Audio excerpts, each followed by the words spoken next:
Welcome back to The Power of the Tongue. If you caught us on Monday, we talked about what happens when we open our mouths in anger and how Proverbs, James, and even the walls of an ancient city have something to say about self-control. If you missed it, go back and check out episode 2. It's worth your time. Today we're going even deeper because anger isn't the only thing that gets us in trouble. Sometimes the problem isn't how we say something. It's that we said it without knowing whether it was even true. Let me ask you something.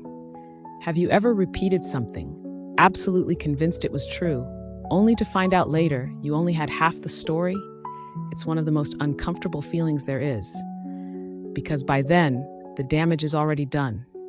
Here's what the word says about speaking before you know the full truth.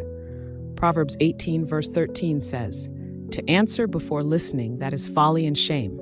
Not just foolishness, shame. God puts that on a whole different level.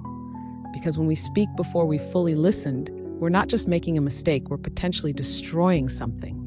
A reputation, a relationship, someone's peace of mind. And we did it with incomplete information. Then Deuteronomy 17:6 says, "A matter must be established by the testimony of 2 or 3 witnesses." This was God's standard under the law, and the stakes were life and death. God required verification before a verdict was ever rendered. If the creator of the universe required multiple witnesses before a judgment was made, what does that say about how carefully we should handle what we've heard before we open our mouths? And Proverbs 4:24 brings it home. Keep your mouth free of perversity. Keep corrupt talk far from your lips. Corrupt talk isn't just outright lying. It's half-truths, assumptions, rumors repeated as facts, gossip dressed up as concern. All of it distorts the truth, and God calls us to something higher. Here's the bottom line. Just because you heard it doesn't mean you know it, and just because you know it doesn't mean you're the one who needs to say it.